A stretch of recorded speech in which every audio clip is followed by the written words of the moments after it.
Bismillahirrahmanirrahim. Assalamualaikum warahmatullahi wabarakatuh.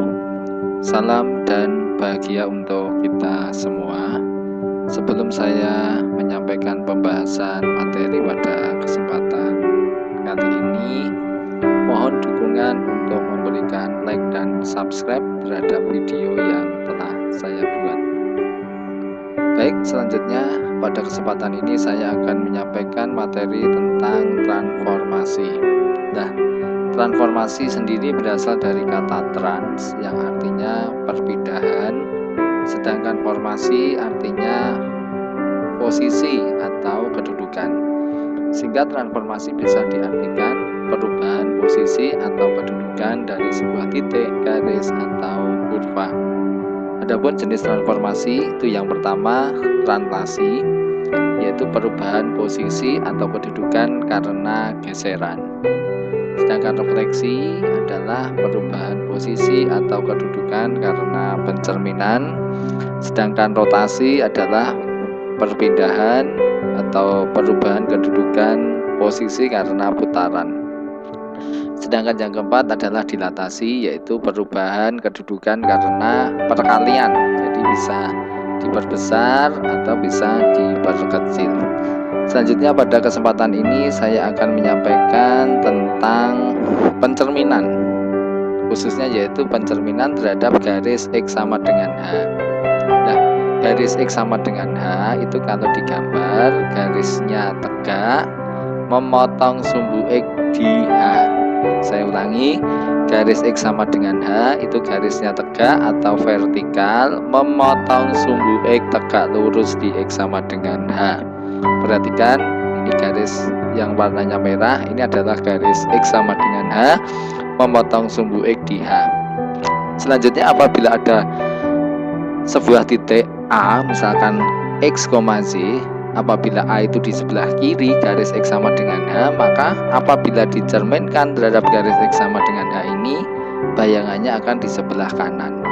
Sehingga yang berubah adalah X-nya, sedangkan Z-nya tetap. Jadi kalau sembarang titik atau titik A dicerminkan terhadap garis X sama dengan H, maka yang berubah adalah X-nya. Jadi X aksen atau bayangan dari X itu 2H, 2 kali cermin min X, sedangkan Z aksennya tetap. Saya ulangi, bayangan titik A, X, Z apabila dicerminkan terhadap X sama dengan H, maka koordinat bayangan dari A, ditulis A aksen, ini 2H, H itu cerminnya tadi, dikurangi X, sedangkan Z-nya adalah tetap. Sebagai contoh, bayangan titik A dengan koordinat 5,3 jika dicerminkan garis X sama dengan 4, maka bayangan dari titik A adalah, ini kembali ke rumus, X-nya diganti 2H min X. H itu cermin, berarti 2H, H-nya itu 4, jadi cerminnya 4, 2 kali 4 dikurangi X, X-nya 5, Z. X-nya diperoleh 2 kali 4 dikurangi 5 itu hasilnya 3, sedangkan Z-nya tetap. Jadi bayangan titik A dengan koordinat 5,3 apabila dicerminkan garis X sama dengan 4, maka bayangan dari titik A adalah 3,3.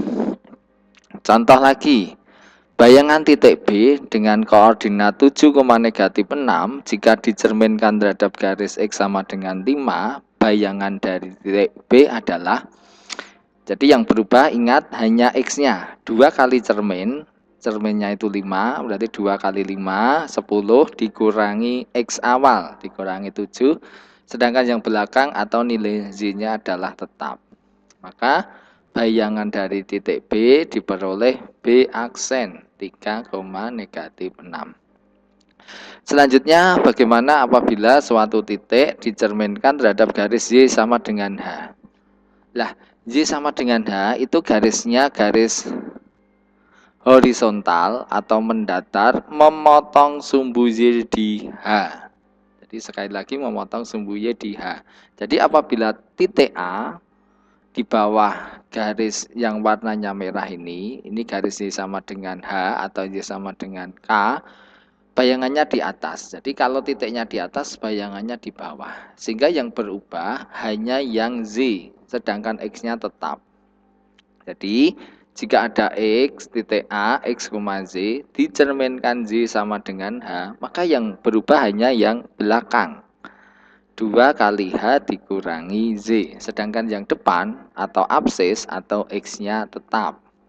Sebagai contoh, bayangan titik R dengan koordinat 7,3, jika dicerminkan garis Y sama dengan 5, maka bayangan dari R, ingat, karena cerminnya Z, maka X-nya tetap.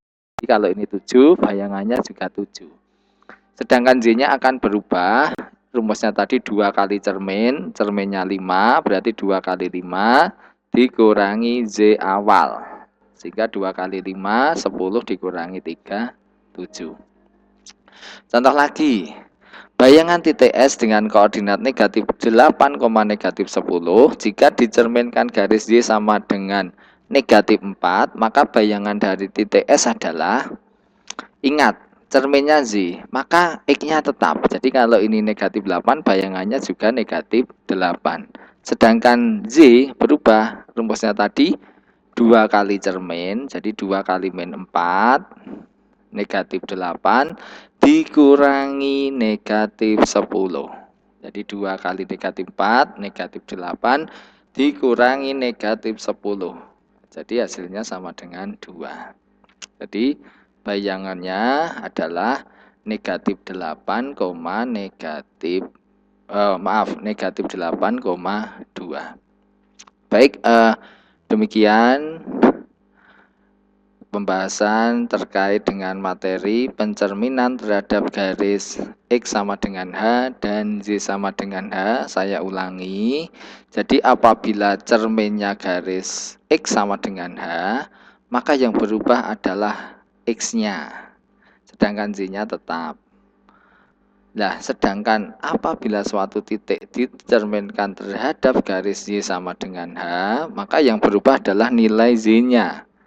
Rumusnya 2 kali cermin dikurangi Z, sedangkan X-nya tetap. Demikian yang saya sampaikan, mudah-mudahan bermanfaat. Wassalamualaikum warahmatullahi wabarakatuh.